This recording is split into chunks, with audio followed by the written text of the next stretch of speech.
Okay. We're going to reconvene. And we have motion up on the screen there. Can you see that, Ben?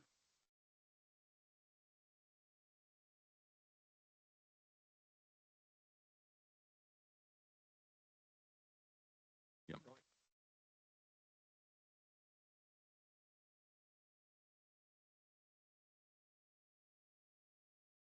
I'm happy with that because we're endorsing something here. We're not just receiving a report. Yes, So, Clyde. yeah, I thanks. think Jennifer was, I was first, yeah. but you go ahead. Yeah. Yep. So look, to me, this is really good stuff you guys have done. I've been bleating on about, monitoring for years, lack of monitoring. And what I'm seeing here is at least something's being picked up. We get issuing resource consents, meant to be have responsibility for state of environment, et cetera. And now at least this is monitoring and it's it's a good move forward. So I'm happy to move this, taking into account Ben's adjustment there. Happy to move, and thank you guys. Very good. I'm pleased, which is rare for me. Thanks. Yeah. Could I make a one-word suggestion change to that one? And it was take out that. I would like, if you come to the annual plan. Oh, yeah. Or the LTP. If you just take LTP. This is the future funding. Yeah. Just make it future funding processes. Because it could be an annual plan or anything. Down there. Because it could be it could be annual plan or whatever. Yeah, okay, so before we put that though, I'd just like to sum up views on what we've just heard. And can I add a couple of things? Oh, okay, you go first then, Jen. Cool. I'll try and be quick. Yeah. First question was, is there anything else that jumps out of the national state of the environment that would then influence this? And from our conversation at the previous meeting, it sounds like something like microplastic. But we can have that conversation workshop up. When I was reading through the paper, the other items, and obviously I'm really interested in that novel entity, like microplastics or forever chemicals or endocrine disruptors, but we might not have data for those, but it would be interesting to have commentary or a pop-up box or something, what our viewers are. Insects was another item, just because it's so important. There are a lot out there. So if that's not covered well under the terrestrial biodiversity, wanted to highlight that. You talked about water temperature with impacts of climate change and freshwater, but I wondered whether we're sufficiently covered for coastal water, noting aquaculture strategy and interests as well. And then the next one was, so part of the reason for why I'm hoping that you might come back to the annual plan rather than the long-term plan is obviously any of these are very reliant on what into the 28 version. So if the new council could consider, what kind of report they want to receive in 28, have that chance for a bit.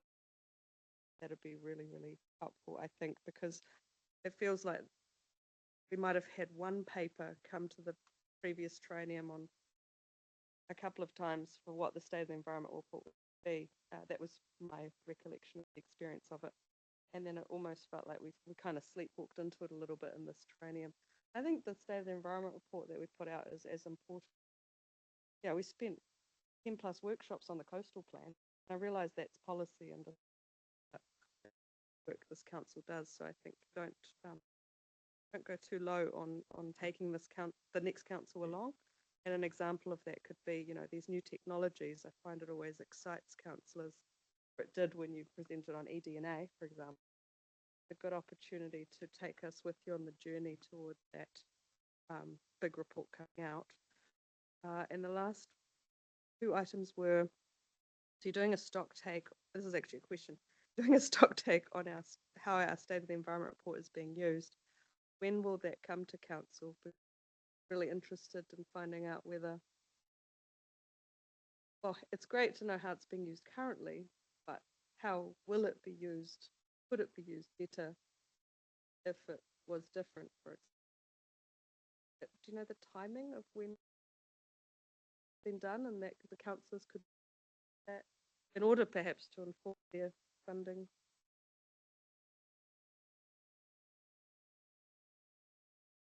We're not sure yet. Mike, sorry. Yeah, I mean, we're working on stock take to help inform. But it's hard to say. I think we Just wondering if early it's next happening. year, perhaps. I mean, Okay, so sometime next year, most yes. likely. Oh, yeah, next year, definitely. Yeah, it's more about getting that we would notification. need to. Okay. Oh yeah, and then keen to see real clarity, either for us or the new council, on the pathways that then fall out of the recommendations. So is it, yeah, us or the others who are acting on the to get to the pressure state response part? So I'd hope it might not just be us acting, others as well. That prior to bolster that part of it. Appreciate it, Chair. And following up on Jean's point, I just wanted to mention in terms of the value that the science team gets out of the feedback we get from councillors and the direction we get from councillors. And I think when often a state of the environment report is produced, and I've been involved with a number of them, they tend to sit on a shelf. Certainly the national SOE report, the government doesn't necessarily have the same process that this council has gone through to develop a response and, actually being actively engaged in what direction do we need to give. So I just wanted to highlight that over the last 3 years, when we put a draft state of the environment report in front of council, and we had a conversation about the gaps, and that led through into a really well-informed LTP process around where we needed to invest more. From a science perspective, that's been a really valuable process, so thank you. So I'm just going to make a couple of comments and then we'll put the motion. I just wanted to, I guess, first of all, thank the staff for the way they were responsive to exactly the dialogue that you've just referred to, Mike. I think what we've got in receiving this report, and this is where I'm echoing what Clyde had to say as well, a major improvement in coverage. It's a major improvement in coverage. And yes, okay, there are going to be other things that we haven't got, but that is the job of a future council. If there are gaps in the early part of the next triennium, I'm sure something can be done about it. I also really appreciate the way you've taken that collective approach to using, getting alongside other agencies that are collecting relevant data. Because the most important thing here is that we actually get a true collective view of the regional state of environment. And I think you've made significant progress in that way. Also wanted to just point out that the most important thing that has occurred is we are getting back into sync with state of the environment reporting, because we went through many years of not actually having it in an appropriate way. And this is the point that Clyde was making too, is that now we're regularizing a process that should have been in place for a way, way longer. With the previous one being published in 2022 and the assumption that we're going to have a publication in 2028, hopefully at the end of that triennium. And then we're back into a regular process, because the only way you can ever understand what the changes are is to have regular reporting. So I just wanted to thank you guys for what you've done. And we now have a motion on the table. We have a mover, Ben, Clyde, a seconder.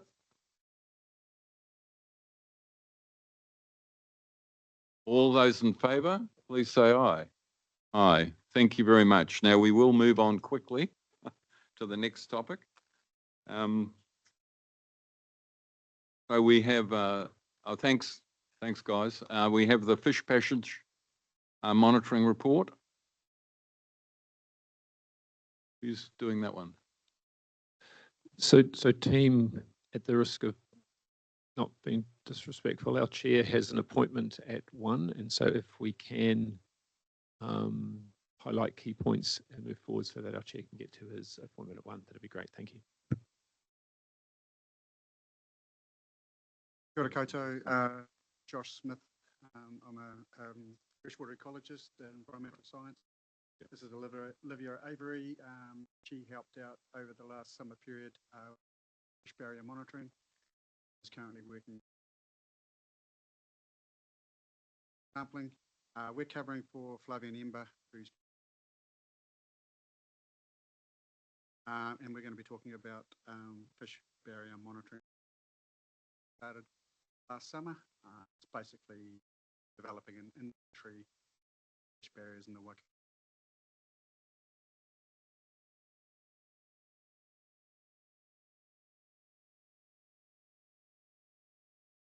So one of the most important reasons to maintain fish passage through an ecological point of view. So in New Zealand, we have many species, native freshwater fish, and about 87% of those are endemic. So they're only these species are what we call diadromous, so they do migrations throughout the freshwater ecosystem down to the coast systems and then vice versa. So it is important that these species are able to access all the habitats that are required to complete their life cycles to the sea and back. Many of our native species are also taonga, so the tuna, inanga, whiro, or lamprey, and these species are also migratory. So it is important that they are able to continue their movement. On top of this, of course, the wide number or the great diversity of fish that we have here, it is important to maintain this biodiversity as well as to ensure stream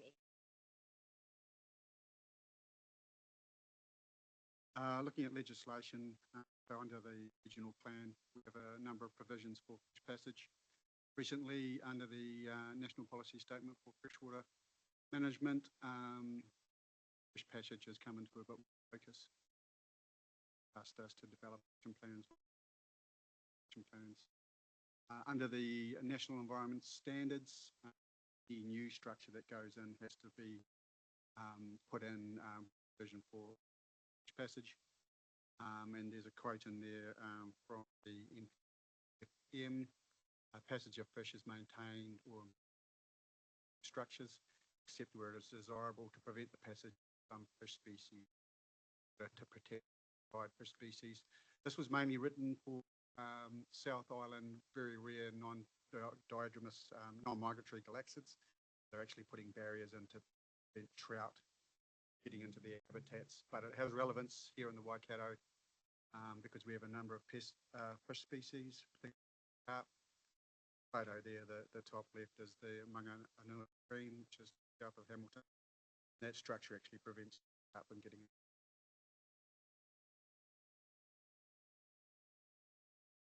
In the Waikato region, we have many that can be divided in the ways they move. So swimming species such as inanga can typically they can't jump, so they rely on burst swimming.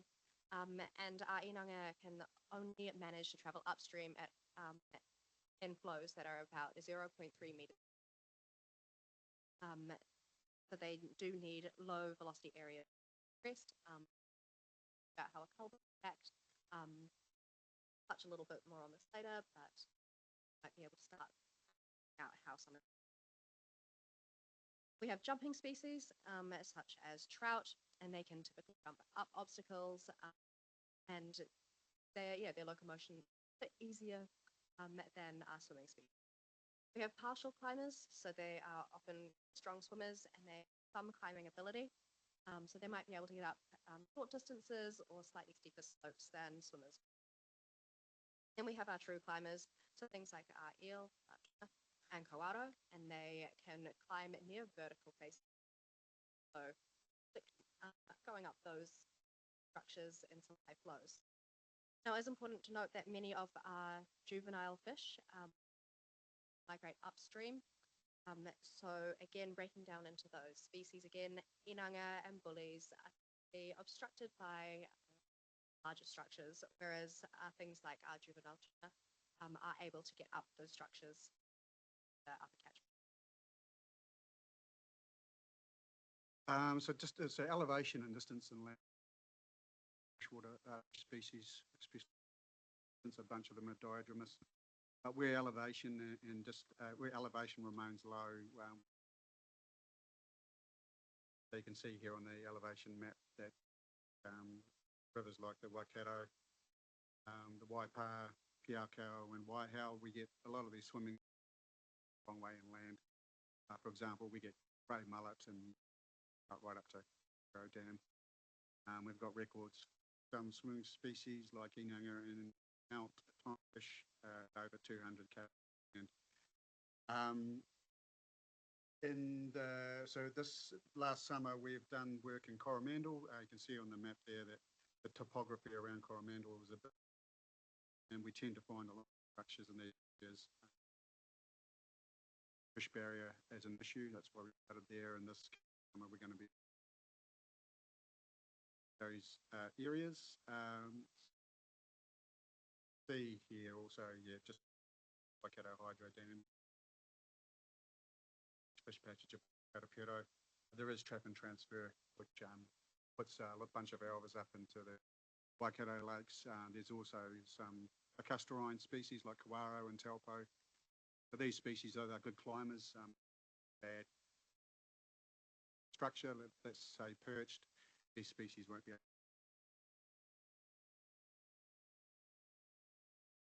Of course, the key part is that drop height easily prevent our swimming species from moving on their paths and their journeys.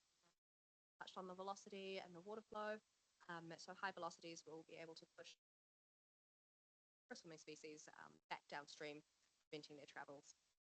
Of course, a passive floodgate, again, you can see there that it is creating an area of very high velocity at the outlet. And of course, having a really blocking stream. That middle culvert down on the bottom left there, that as well as having a drop height, it is called perched, so it has that large undercut directly underneath the structure, and no species will be able to pass through. Climbing species, they cannot swim up and around. Of course, if the depth isn't sufficient for fish to swim through, it causes a great stress to them because they are unable to complete their migration upstream, and it can also cause thermoregulatory stress. They do get stuck in water that is too hot, shallow. High flows, high velocity and flow with that large drop height may be possible for some climbing species, eels, the elvers, but of course that will prevent of our lesser upstream. So that we ensure that all species have passage.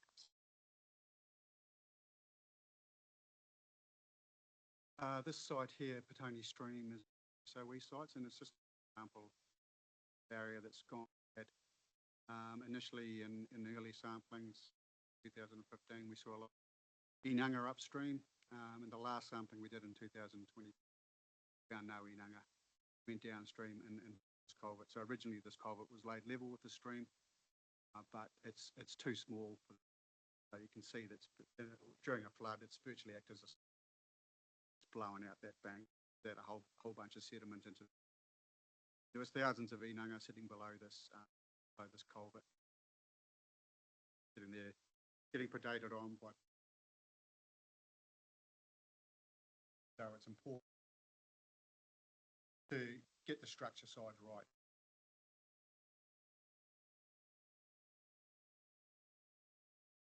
At the moment, we don't have a comprehensive inventory of what structures we have around the Waikato region. There have been some One looks into, but at the moment, most of the structures that we have been mapped on NIWA's fish passages. And these contain a lot of historical structures which may or may not be there. Records are incomplete. They also compile NZTA road structures, so where bridges, rail trails might be, all those sections. But again, most of those have not been assessed. They are just saying, there is a structure there. We do have some reports, such as the 2007 Environment Waikato Technical Report. They assessed 100 structures between 2000 and 2005. This has been a really good basis to identify and refine methods as well. In 2022, the environmental monitoring team assessed about 70 structures. So this was actually based on that environmental Waikato. So for that, the 200 most high risk or high priority structures were identified and then narrowed down. 70 of those were identified and assessed season, and some of these came back still as very high risk to fish. Currently, there is a lack of comprehensive data, but hopefully, as we push, eventually we will have a full so where structures are, what the risk to our native fish passage is, and eventually that can hopefully be moved to be able to remediate some of these worst structures, allow passage. Some of the catchments that are seen will be the most beneficial. So fish passage aims and methods to gather comprehensive data on the state of potential barriers to passage across Waikato region. Recommend structures for relation. So initially, what Olivia and Raina did this summer was basically use desktop methods to find these structures. Then from there, they scheduled visiting these sites. They went out onto the site, used the citizen science fish passage barrier assessment tool app. They did all the measurements of and then from there we can prioritise these barriers. We've done a report, an internal report so far this season, and once we've done all the regions with full prioritisation areas. So again, to identify those barriers, we relied quite heavily on manual searching using GIS. So essentially, we overlaid a map with home-like structure, just so we could narrow our focus on each individual square rather than a whole region. And then looking through each square, we looked at areas where a waterway intersects with a road. But if we could see any white water, just anything that may signify that there was a barrier. We asked various district councils records of structures that may be affected as well. We did also rely quite heavily on the NIWA. That's that slide that I just. From that, we could identify if there was a structure there, if it had factors which would, where we would rank it. That 2007 Environment Waikato Technical Report then useful, so we included the remainder of those 200 sites, our shortlist that were not visited. We were also able to use other observations teams as well. So out and said, hey, I've seen a really poor structure, thing worth looking into, then we could do our own desk-based analysis of it and then deemed that worthy of. So for the 2024 to 25 summer season, we focused on the Thames Coromandel district, pushing down into Hauraki. So this is a high priority area due to the vast amount of natural, high biodiversity, and really quite clean streams. However, as Josh mentioned earlier, it does have quite a high altitude places, which can cause an issue. We mapped over 1,800 structures on GIS prior to going out. And in the field, we managed to survey over 211. So the reason that that number is so low compared to the number of structures is we focused only on public structures for this season, and then we will have to go out and revisit private structures on private land in the future. We also made sure that we only visited structures that, through our analysis, were deemed medium, high, or very high risk to fish passage. And there's only so much we could do in one summer, so we do have a list of those other structures which will be visited. So all of the data that we collected on the structures, including location, measured the structure's dimensions, so its top height, its width, sorts of different measurements, what type of barrier it was, so our most common culverts, trifords, and wetboards, and also the surrounding stream conditions, being the distance to the coast, how much upstream catchment was available if we got that structure, and also if it was until forest. And after we had that data, we identified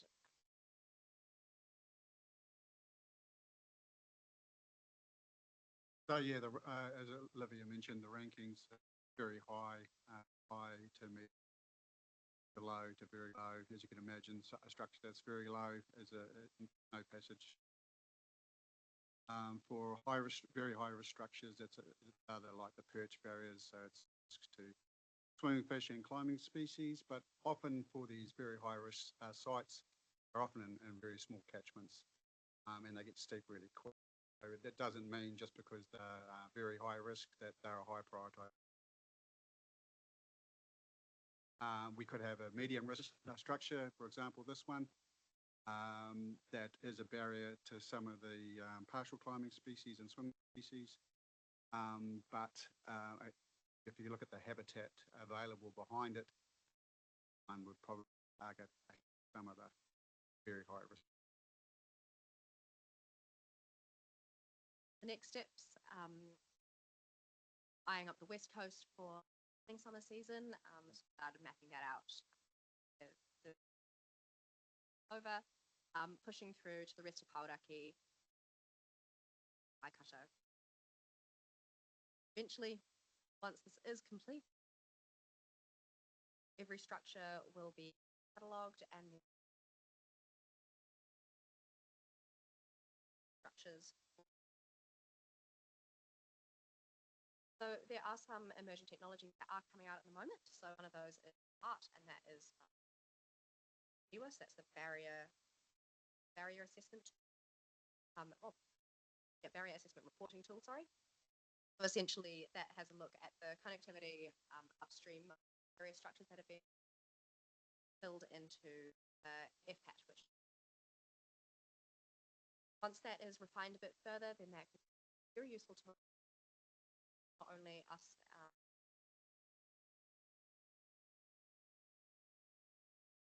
once all these regions are done, have that.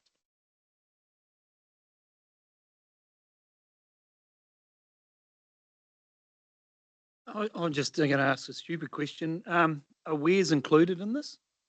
Yes, they are. Because there's in drainage networks, there's always, you know, most probably these weirs were built in the 50s and 60s where they realised that drains were going through moving sand soil, so the drains didn't start eroding down too deep. That they've actually, I know there's one close to my place, and it's a little concrete brick wall about that high where it stops the. Otherwise, it's just a moving sand, and the drain would just keep going deeper and deeper and deeper and deeper. So it's the control, silt and management and stuff. But yeah, so there's lots of those little things in drainage networks, and also some of the larger conservation areas have got weirs and that control native fish going into their own habitat. So, and these are large structures too of, you know, stopping migrating fish going to tens of thousands of hectares of land, not just little areas. So I hope all those sort of things are, around the Kapia Teton, there's quite a few weirs and illegal weirs, and that are all, hopefully they're going to be monitored in this as well, where like Fish and Game have allowed weirs to go in around flood infrastructure that most probably stops migrating fish going to areas that were always for migrating fish, yet they can't go in there now. So I hope all that's actually included in it as well. Thank you. Nodding. Ben, Oh, yes, it's a good question. If you've got a structure that's deemed to be high risk and high priority, what does council do? Can you force someone to rebuild their road over their dam? Who pays?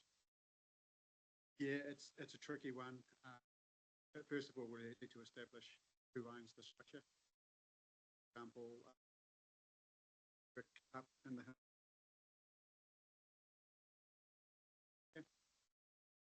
we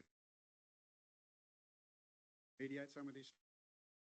I think it's just first of all establishing who owns it, and then Assuming it's a private farmer, on a. yeah, that's again, it's just talking.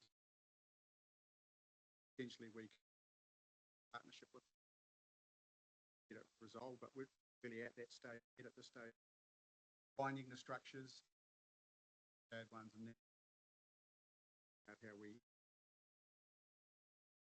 Going to be a tricky thing. Some of the big ones where that funding comes from. But new structures going in by our consent.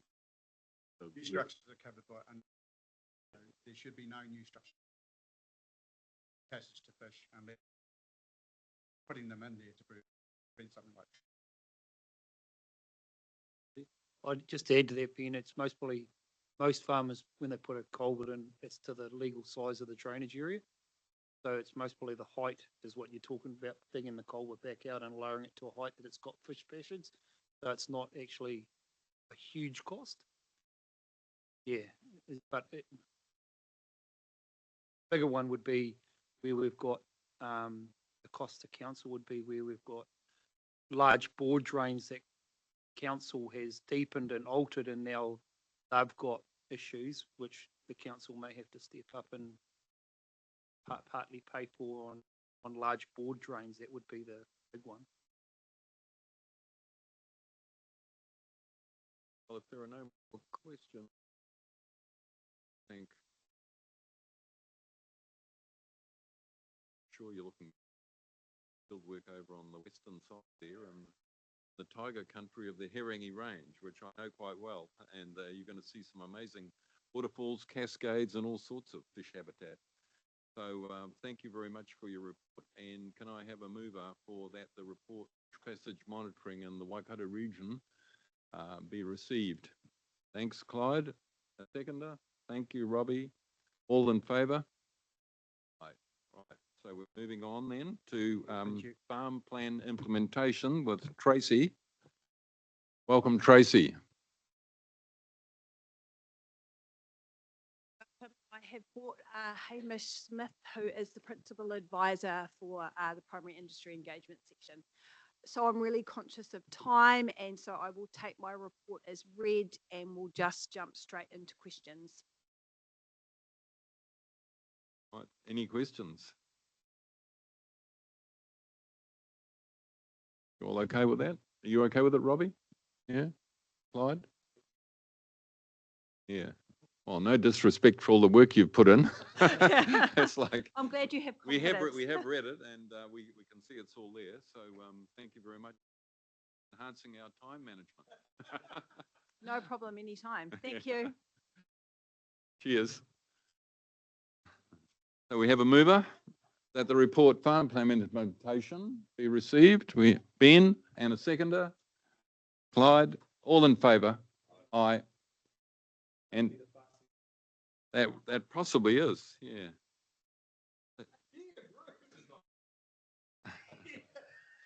Ah, well, that's why I've got you three guys sitting here, isn't it?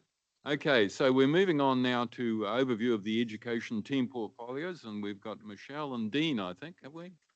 But definitely got Michelle. So as the team move forward, just one sort of opening comment from myself.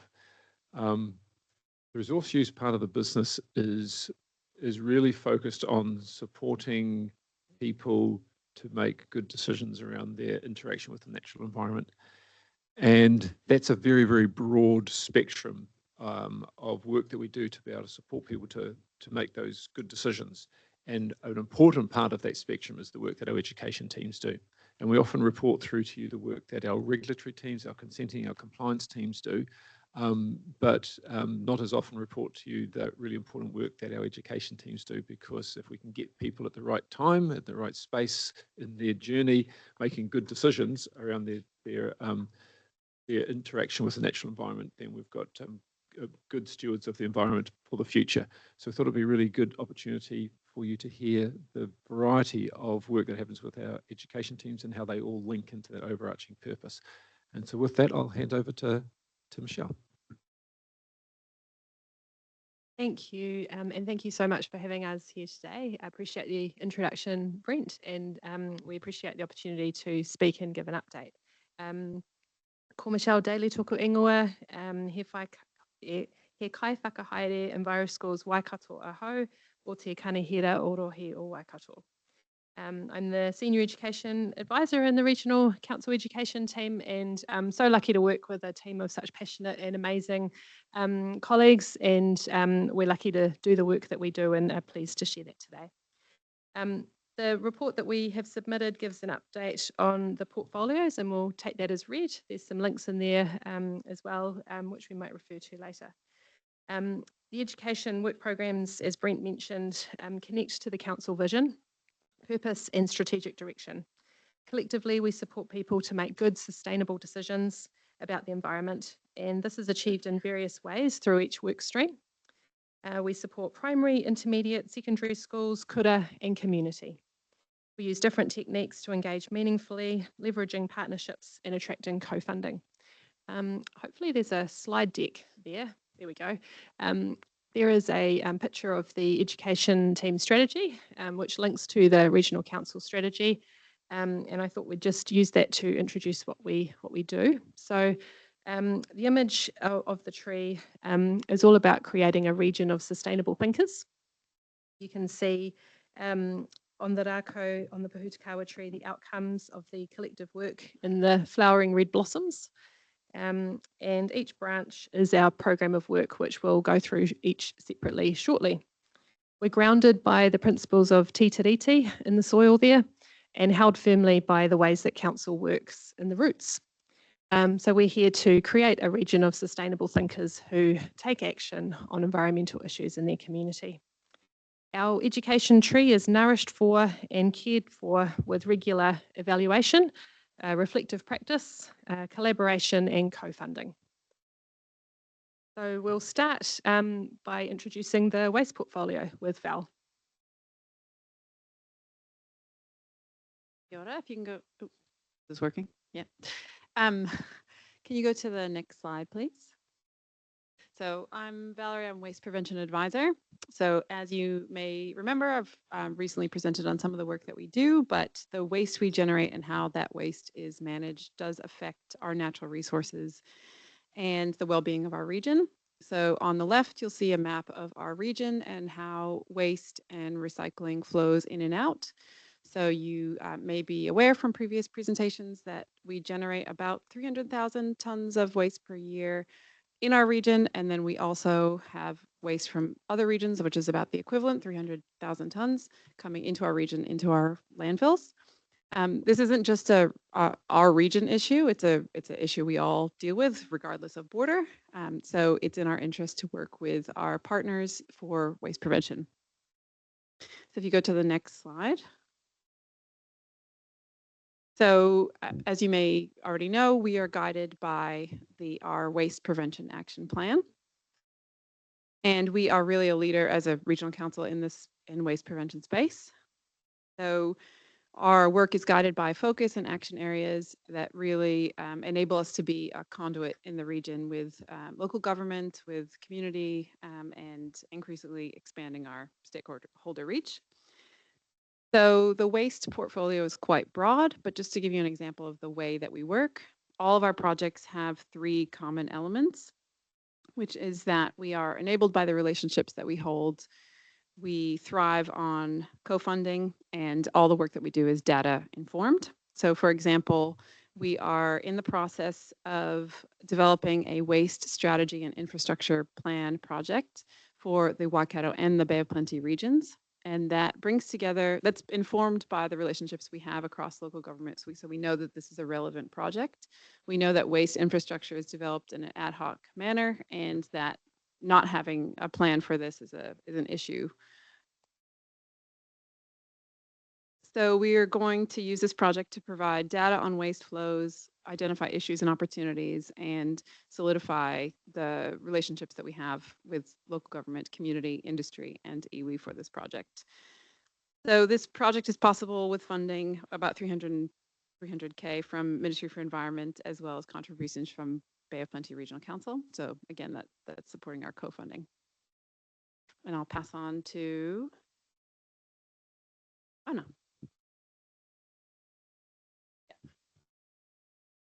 Kia ora te whānau.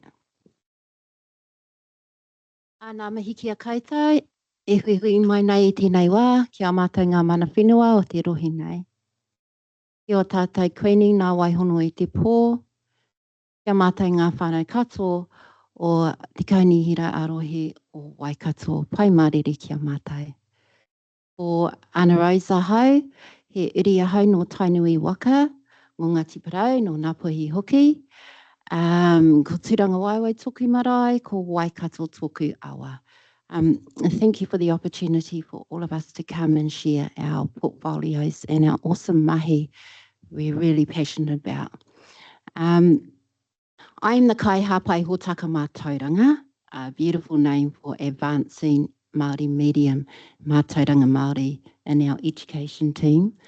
I lead, if you have a look at the picture up there, it speaks for itself pretty much. I lead Kurawaiti Kurawaita, which is the Kurawaiti means river schools. Kurawaita is Moana schools.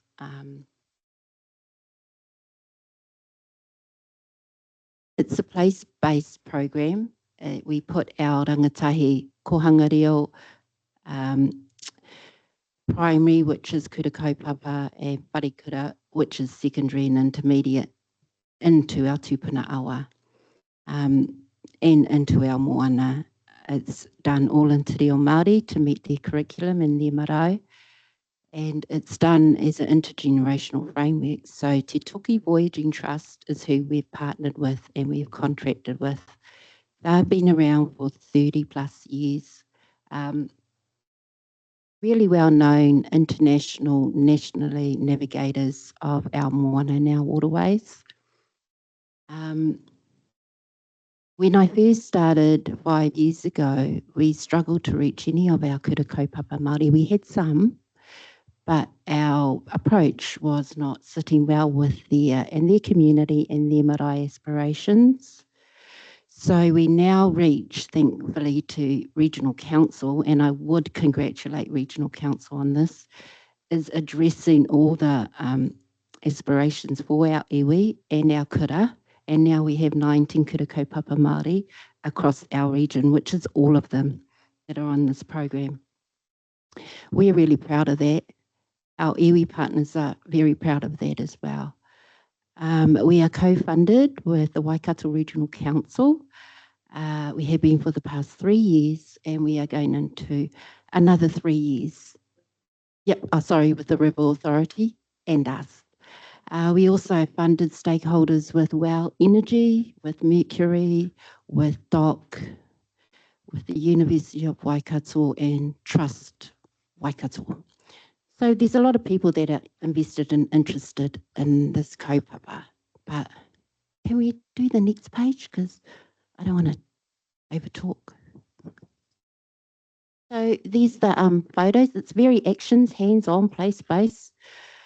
And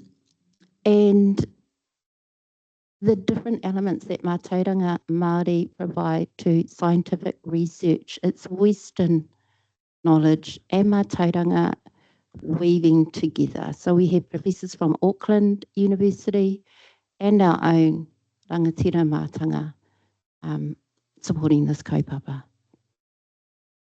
If there's any questions on the pictures you want to ask, please just go ahead. Otherwise, happy to answer questions later. Apai?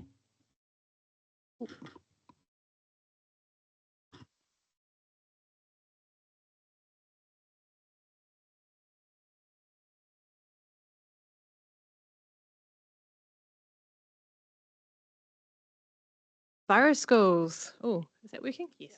Okay. Let's say Enviro schools again. Enviro schools is all about fostering a generation of people who think and act sustainably.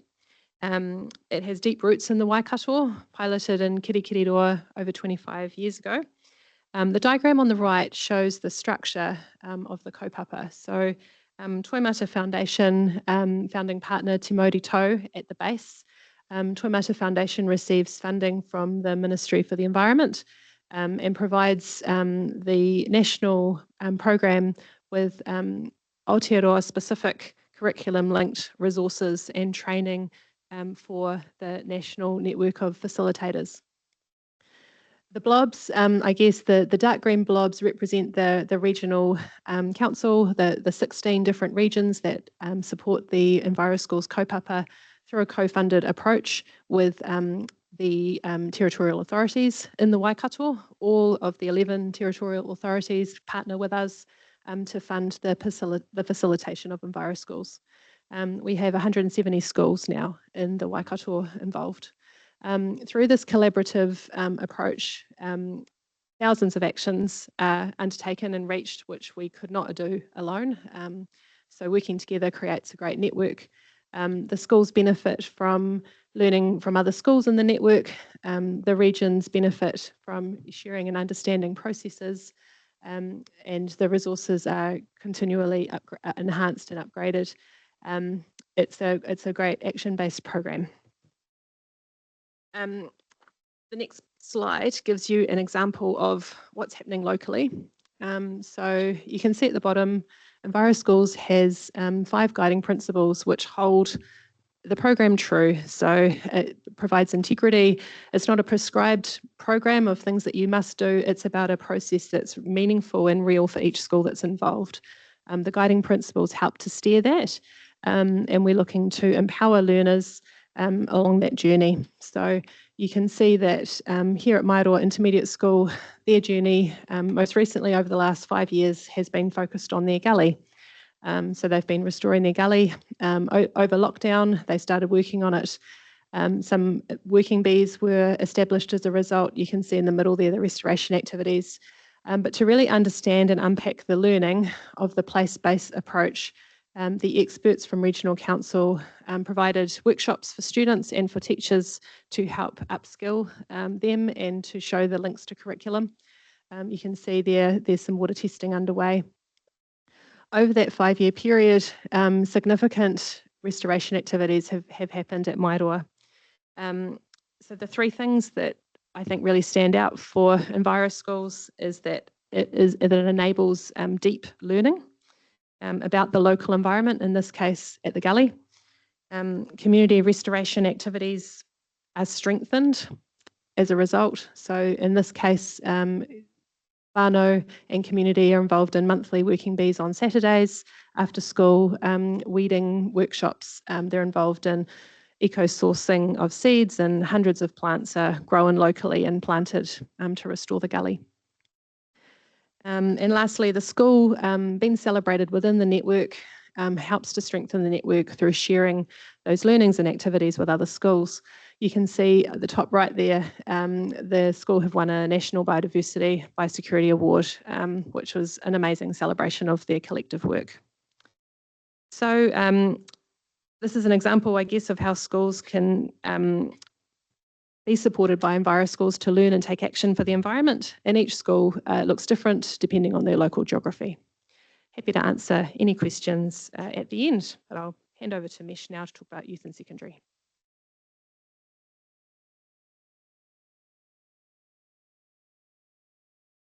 Good afternoon, everybody.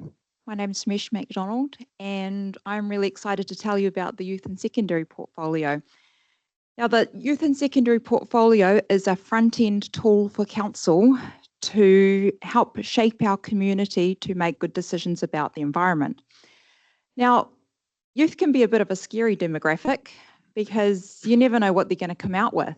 They can be a tough crowd, but what an opportunity when they do.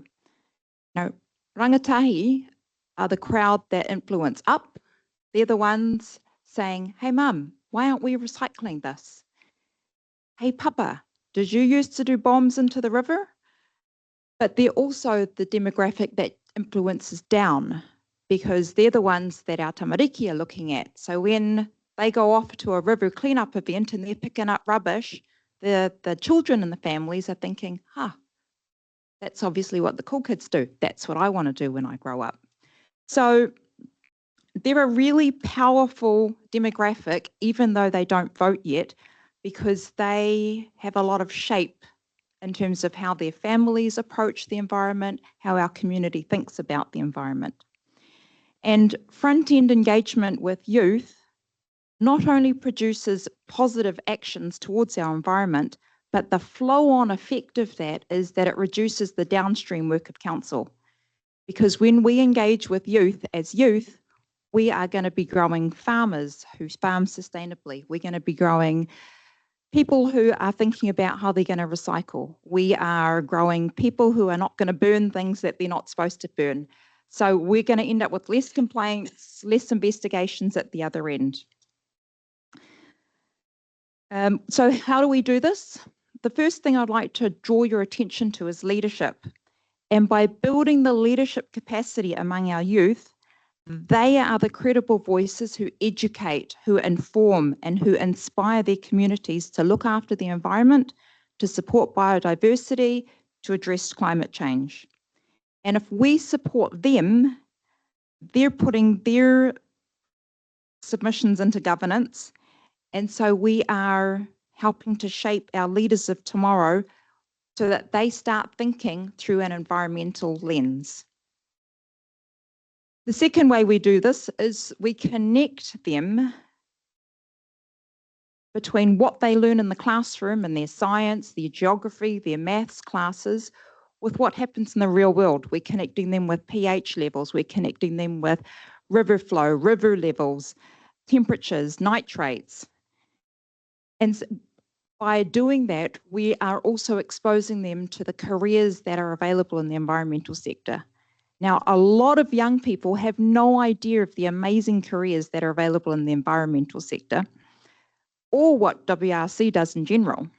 So by going into the classroom, by bringing them here, by taking them to the river, then we are exposing them not only to how what they learn about connects with the real world, but how we as an organisation connect in there. And so that opens our pipeline, creates the awareness to help keep our succession vibrant here at Regional Council.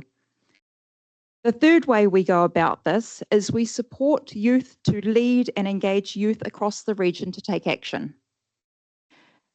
You know, it just hits differently when you have youth organising a river cleanup for youth. River cleanup is a river cleanup, but when they organise it for them, youth come. And if you look at the picture on the right, the engagement one, that was a river cleanup event that was held in February this year. It was organised by Rangatahi Voices. I'll talk a little bit about more about them shortly. But we had youth coming from all over the region to attend that event to pick up rubbish along the river. All right, can we flick to our next slide, please? Thank you. So this is an example of how the Youth and Secondary portfolio enables youth leadership and engagement. So we support Rangatahi Voices, which is a youth forum of approximately 20 young people aged between 14 and 27 from across the Waikato. And this group, they design and organise events to engage young people to take environmental action, to put their voice into submissions to both local and central government. They meet here in chambers every fortnight. You are welcome to join them anytime you like, either in person, we always have dinner, or jump on Zoom, because we have youth from across the region who are Zooming in to join that meeting. They would love it if you came. What do they do when they're here? They progress projects, they discuss issues of global, of national and of local significance, and they discuss things that are open for consultation so that they can have a voice on those things.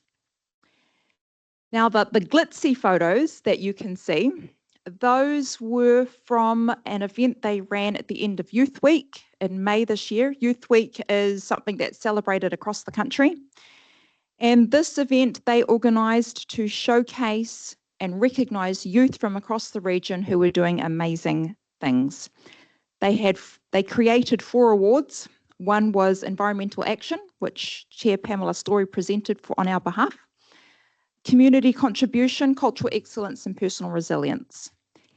And this initiative was designed to acknowledge youth who were already doing amazing things, to inspire other youth to say, hey, they're doing cool stuff, we could do cool stuff too, but also to engage industry and the community to see the value in supporting youth taking action. So on this occasion, what you can see there is our Rangatahi Voices chairs and the award winners.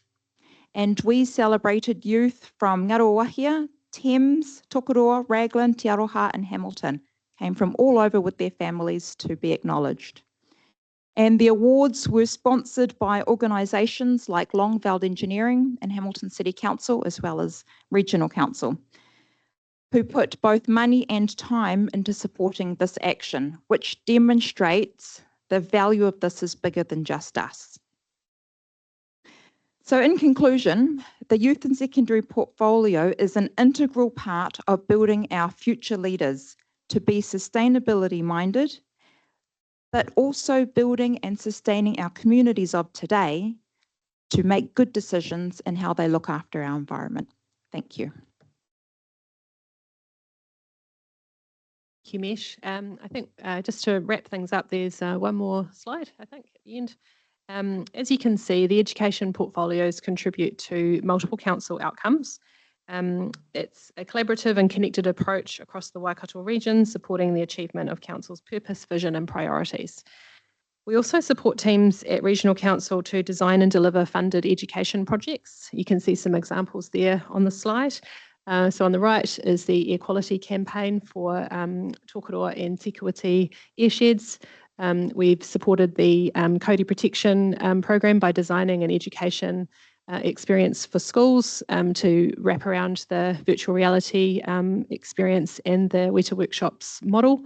And underneath, you can see an example of the action project that occurred at the end of the Freshwater Guardians resource, which was for the Freshwater Biosecurity Project focusing on koi. So that student artwork will be incorporated into boat ramp signage to help bring to life the biosecurity messages from a local perspective from local schools.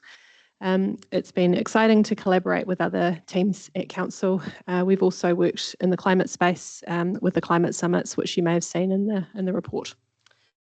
So all of these are about allowing opportunities to reach our youth demographic. And by that, we can also encourage participation in local governance, as Mesh mentioned. Current and future leaders with a sustainable mindset are being nurtured across the Waikato through an integrated and collaborative and connected approach. Thank you for your time, and we're happy to answer any questions. Thank you. First, yeah, thank you for your report. I was involved with a Tatanui school that won the award back in, I think, 2020 or 21, yeah. Which unfortunately the kids didn't get to do their trip to Wellington because COVID hit that just after that, so it was unfortunate. My daughter was in the school and would have gone down on that trip if COVID hadn't hit. Yeah, great bit of work. One thing I'd like to ask though is since Is our scholarships advertised in here that we do within regional council with students and I know like there's one coming up, the Roger Harris coming up, and like it's considerable about like that's $6,000, and I know I think Coromandel do one as well. Or so are those sort of advertised within your group as well? That sits in an different directorate with the restructure. It sits in the finance team. So there's the grants and scholarships team that look after that. We do deliver a grant funded opportunity through Enviro Schools that is advertised to schools to apply for though. I only meant, was it advertised through your Oh yes, work you do? As yes, well? yes, Sorry. yeah, absolutely. Hi, yeah, thanks for that report. How do you generate enrolments and what ages are them? I'll speak to Enviro Schools and hand over to my colleagues to answer from their portfolios. For Enviro Schools, we used to operate a wait list to support the co-funding approach, but what we found with that was that when we had secured the funding, the school had moved on to another opportunity. So what we do now is we, any school that is interested, will take them on, and then we talk to our funders about the growth in the program, and that's enabled funding to grow with the growth of the program. So we take on any school that's interested. We also have opened up to schools through the Enviro Schools program. We offer a Friends of Enviro Schools approach, and we run events and open those up to any local schools, and that's an opportunity for them to taste and see what it's like, and then decide whether or not they want to go into a deeper approach. The enrolment process looks like a support agreement where we work with the principal and the Board of Trustees support that decision as well, because we're looking for a long-term approach. There needs to be a teacher that's able to support it within the school, and then we provide a facilitator to work within that community. And what about individuals, pupils of school? So within each school operates differently. They might have 2 representatives per class, and they're sort of voted on through each class. It might be just anyone can come at lunchtime. It might be the senior students. Each school operates in a different way. You were one of those? Oh, a success story. Look at that. Johnny St. Peter.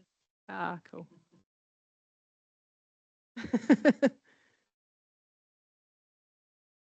Oh, yeah. Okay. Really rate the way that so many of the programs and really good way for us to be spending my mind to. I'm probably gonna that shared service.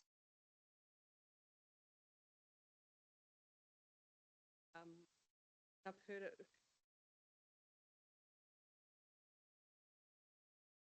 about how things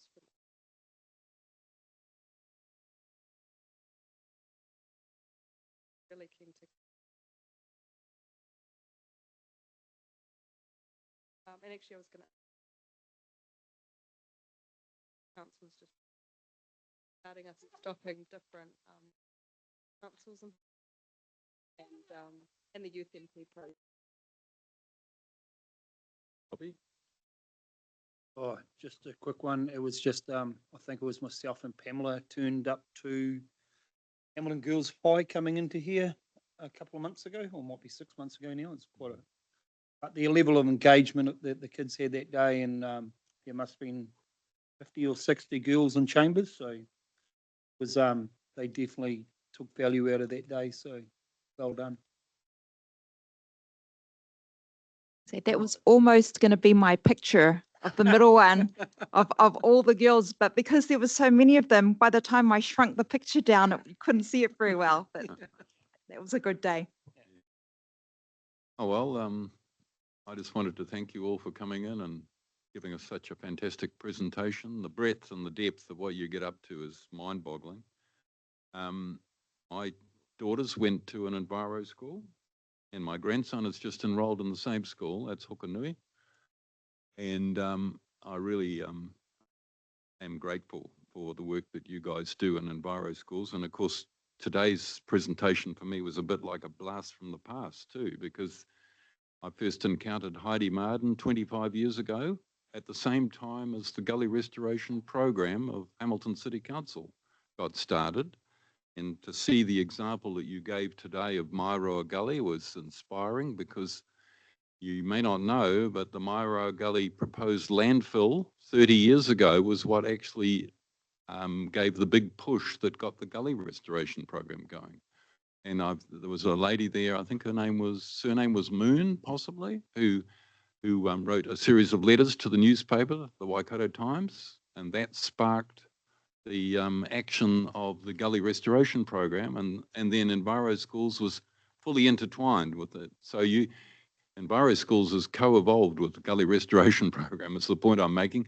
But you're way broader than that. I can see all of those elements that you've put in front of us today. So thank you. Thank you for all the work that you do. And just a reminder for all of us and our councillors, we just got in our inbox just the other day some invitations from Michelle. Inter-school community events in Cambridge, Waitu, and in Kauranga Valley. So I don't know about you guys, but I'm hoping to be at least at one of them. So yeah, thanks for coming in. And I noticed Dean hiding in the back there too. I know he's got a role in here. He's mentioned in the handout here, but he never said a word. I've been waiting for his comment. Thank you. And I guess I'm surrounded by stars, so it's always better to let the stars talk for themselves. So I think the team have been acknowledged internally, but also externally from the networks they're part of in New Zealand. So I guess you've got to see a flavour of that today. So I spent a couple of days with Heidi recently, actually, so still going strong in that space. Got it. Yeah, so we have a motion here on the books, and I will move this one, seeing the other guys have got at me recently, that the report overview of education team portfolio be received. So I'll move it. Who will second that? Clyde will. All in favour? Aye.